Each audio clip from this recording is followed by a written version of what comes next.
নমস্কার বন্ধুরা, মিনা রান্নাঘরে সবাইকে জানাই অনেক স্বাগত। আজ আমি আপনাদের সাবুর পায়েস রান্না করে দেখাবো একদম রাজকীয় স্বাদে। তো নিরামিষ দিনে বা একাদশীর উপবাসে আপনারা এই সাবুর পায়েস রান্না করে খেতে পারেন। এটা বানাতে খুব বেশি একটা সময় কিন্তু লাগে না, মাত্র 10 থেকে 15 মিনিটের মধ্যেই এই সাবুর পায়েস রান্না করা যায় এবং একদম কম খরচে আর খেতেও কিন্তু খুব সুস্বাদু হয়। বাচ্চা থেকে বড় সবাই এটা পছন্দ করবে। তো চলুন কথা না বাড়িয়ে এবার ভিডিওটি শুরু করা যাক। সাবুর পায়েস বানানোর জন্য আমি এখানে 100 গ্রাম সাবু নিয়ে নিয়েছি আর এবার এখানে একটা বাটি নিয়ে নিয়েছি। সাবুটা ভালো করে ধুয়ে নেব।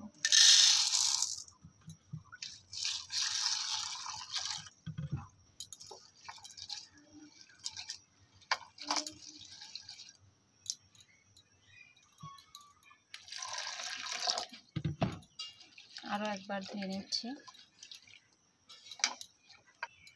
তো 3 বার মতো আমি ধুয়ে নিয়েছি। এরপর আবার একটু জল দিয়ে দিচ্ছি। এবার আমি 2 থেকে 3 ঘন্টা এটা এভাবে জল দিয়ে ভিজিয়ে রেখে দেব। আপনাদের হাতে সময় না থাকলে মিনিমাম 1 ঘন্টা এটা ভিজিয়ে রাখবেন। চেষ্টা করবেন একটু বেশি সময় ভেজানোর। এবার আমি এটা ঢাকা দিয়ে রেখে দিচ্ছি। তো ফিরে এলাম প্রায় 3 ঘন্টা পর। এবার আমি ঢাকনাটা তুলে নিচ্ছি। আর এই যে সাবুদানাগুলো দেখুন কতটা বড় হয়ে গেছে। আর এরপর আমি এটা ছেঁকে নেব। তার বড় একটা ছাঁকনির ভেতরে আমি এই পুরো সাবুদানাটা দিয়ে দিচ্ছি।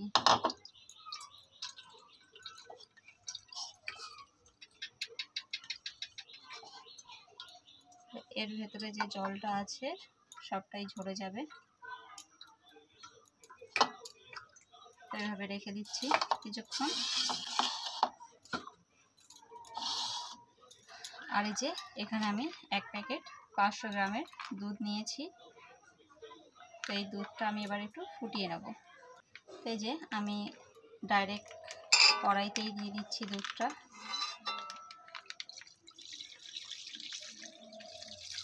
আপনাদের সাবু কতটা নিচ্ছেন সেই বুঝেই দুধ দেবেন।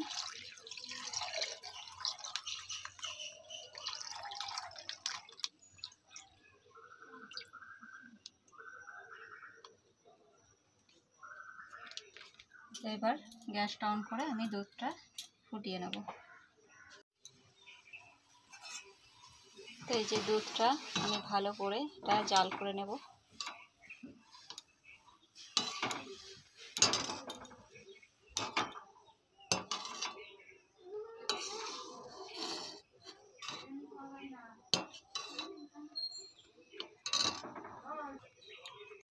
আমি দুটো এলাচের টুকরো নিয়েছি আর এটা একটুখানি থেতো করে এর দুধের ভেতরে দিয়ে দিচ্ছি। দিয়ে আমি এটা জাল করব।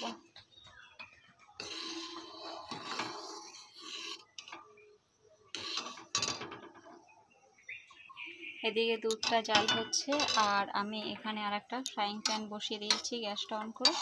আর এতে একটু ঘি দিয়েছি। আমি একটু ঘি দিয়ে তারপরে কাজু কিশমিশগুলো একটু ফ্রাই করে নেব। আপনারা চাইলে এর ভেতরে অ্যালমন্ড বাদাম ও দিতে পারেন।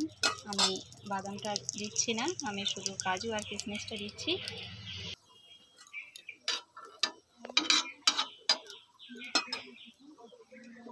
এটা ফ্রাই হয়ে গেছে। এবার আমি এই দুধের ভেতরে এটা দিয়ে দিচ্ছি।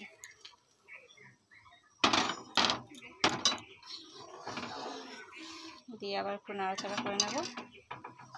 আর এরপর এই সাবুদানাগুলো আমি এর ভেতরে দিয়ে দেব।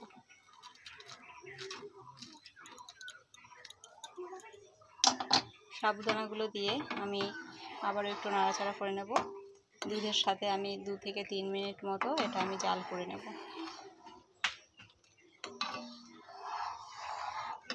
গ্যাসের ফ্লেমটা একটু বাড়িয়ে দিচ্ছি।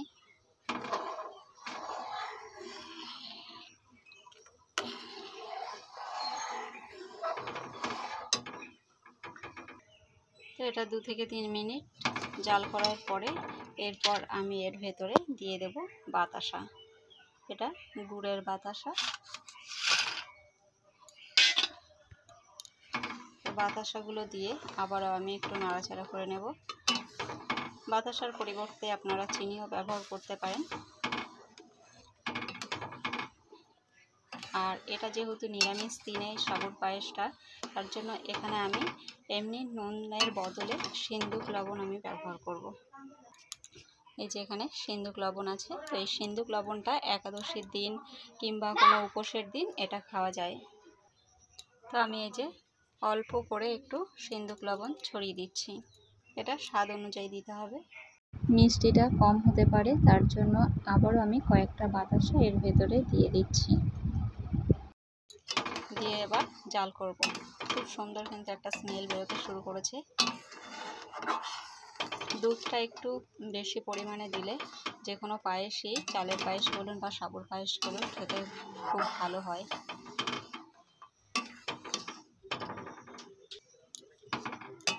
তো বাতাসাটা দিয়ে আমি একটু ভালো করে এটা জাল করে নিলাম। আর নুনটা আপনারা একটু চেখে দেখতে পারেন। তারপর বেশ কিছুক্ষণ জাল করার পরেই এটা কিন্তু একদম রেডি হয়ে যাবে। তো আমি একটু এভাবে পাতলাই নামাবো, কারণ পায়েস তো একটু বসে যায়, তো খুব বেশি শুকিয়ে ফেললে কিন্তু একদম গাঢ় হয়ে যাবে। তাই আমি এখনই গ্যাসটা অফ করে এটা কড়াইটা নামিয়ে নেব। তো দেখলেনই তো, একদম কম সময়ে উপোসের দিনে বা যে কোনো নিরামিষ দিনে এই সাবুর পায়েস বানিয়ে বাচ্চা থেকে বড় সকলকে এটা পরিবেশন করতে পারেন। খুব বেশি সময় কিন্তু এটা লাগলো না, বড়জোর 10 থেকে 12 মিনিট মতো এটা লেগেছে। তো এই যে আমি এবার এটা নামিয়ে নিচ্ছি। তো পায়েসটা একটু ঠান্ডা হয়ে এলে আমি এখানে আর একটা পাত্রে ট্রান্সফার করে নিচ্ছি। দেখুন, ঠান্ডা হয়ে যাওয়ার পরেও কিন্তু এখনও অনেকটাই পাতলা আছে, আর একটু গাঢ় হবে। আপনারা চাইলে এর ওপর থেকে ড্রাই ফ্রুটসও ছড়িয়ে দিতে পারেন।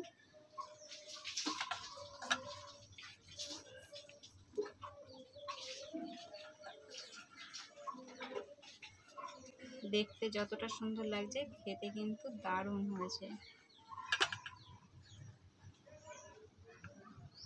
তো আপনাদের এই সাবুর পায়েসের রেসিপিটা কেমন লাগলো কমেন্টে জানাতে ভুলবেন না। আর ভালো লাগলে একটা লাইক করে দেবেন। আর যারা চ্যানেলে নতুন তারা প্লিজ চ্যানেলটাকে সাবস্ক্রাইব করে পাশে থাকা বেল আইকনটি অন করে রাখবেন। তো আজকের মতো ভিডিওটা এখানে শেষ করছি। দেখা হচ্ছে পরের ভিডিওর সাথে। ততক্ষণ সবাই ভালো থাকবেন। টাটা।